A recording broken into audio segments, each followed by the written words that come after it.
Do you know we have more than 100 coding blocks in Scratch? Yes. So now, here we have 9 categories. Those have own palettes.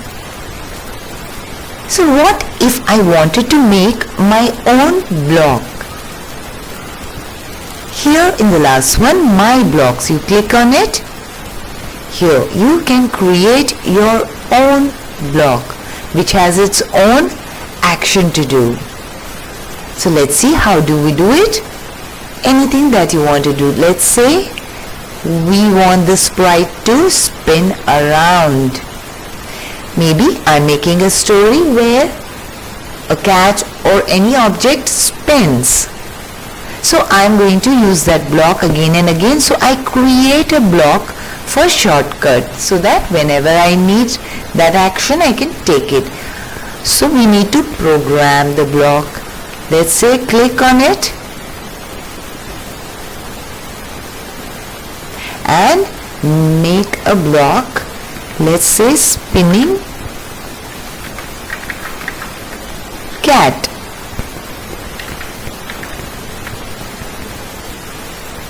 You will see its name here. So this block can be used in your program anywhere, again and again.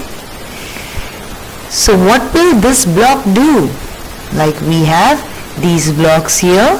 Say hello says hello in a bubble speech. So now I'm creating spinning cat block. This can be similarly used in your programs that you're creating. So I want in spinning block the cat to rotate.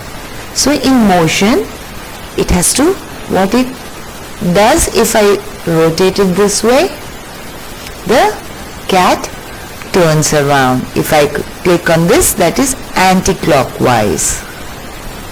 So I want the cat to rotate, that is spin.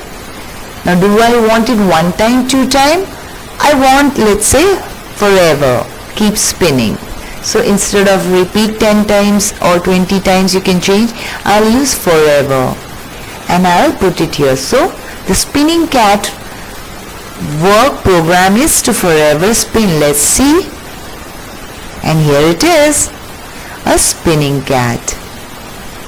So like this you can create your own shortcut blocks which will have your own program to be used in your projects.